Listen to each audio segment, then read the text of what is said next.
Assalamualaikum warahmatullahi wabarakatuh. Perkenalkan kami dari kelompok 9 akan menjelaskan tugas DWBI kita yaitu menjelaskan Big Data.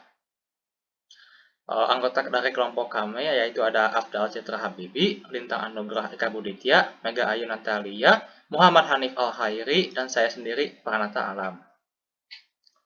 Jadi di sini apa itu Big Data? Jadi Big Data adalah sekumpulan data yang memiliki volume atau ukuran sangat besar yang terdiri dari data terstruktur, semi terstruktur, dan tidak terstruktur yang dapat berkembang seiring waktunya berjalan.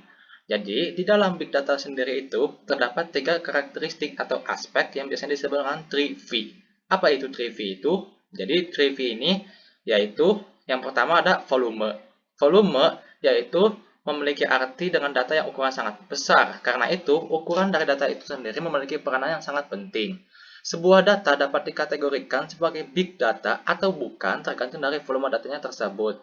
Karena alasannya tersebut, jadi si volume ini adalah salah satu aspek yang harus dipertimbangkan dalam menangani big data. Lalu yang kedua, ada velocity.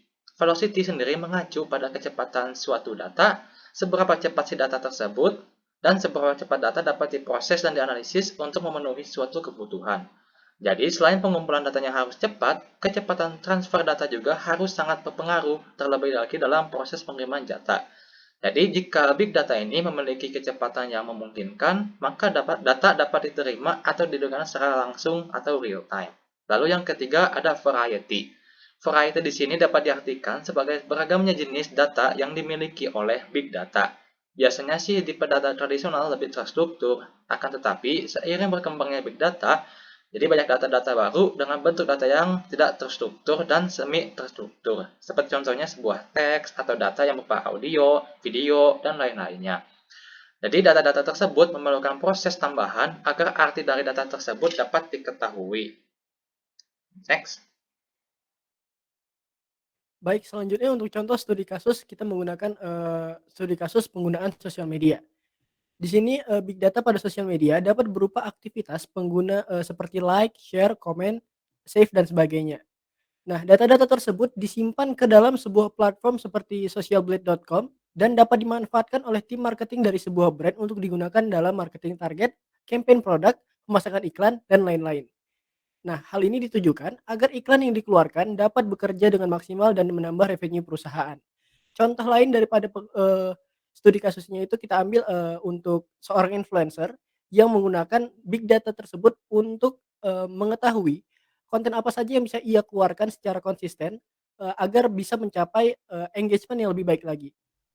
Next. Nah, kemudian ada beberapa manfaat yang dapat dihasilkan dari big data. Nah, salah satunya itu yang pertama itu kita dapat menentukan penyebab masalah secara real time. Nah, seperti yang disampaikan pada garis besarnya itu dari big data ini kita dapat menentukan sebab dari suatu masalah yang terjadi pada sistem. Big data juga mampu mengurangi kemungkinan terjadi kekeliruan dalam proses penyimpanan datanya. Kemudian yang kedua itu ada mengambil keputusan. Nah, big data ini juga dapat dikombinasi dengan smart device. Jadi bisa kayak digabung jadi IoT atau AI atau artificial intelligence. Ya, kita dapat memberi atau menerima data yang diperlukan untuk mengembangkan suatu produk. Nah, kemudian manfaat yang lainnya itu kita bisa mendeteksi anomali dalam bisnis. Nah, di sini kita dapat mendeteksi anomali atau aktivitas yang berhenti atau menyimpang dari bisnis itu secara tepat dan cepat. Next. Lalu kesimpulannya adalah, Big Data merupakan sebuah kumpulan data yang memiliki ukuran yang sangat besar. Data tersebut akan terus berkembang seiring berjalannya proses pengumpulan data. Hal ini dapat dijadikan sebuah informasi dalam kepentingan bisnis maupun pengambilan keputusan. Next. Sekian presentasi dari kami. Salah kata mohon maaf. Wassalamualaikum warahmatullahi wabarakatuh.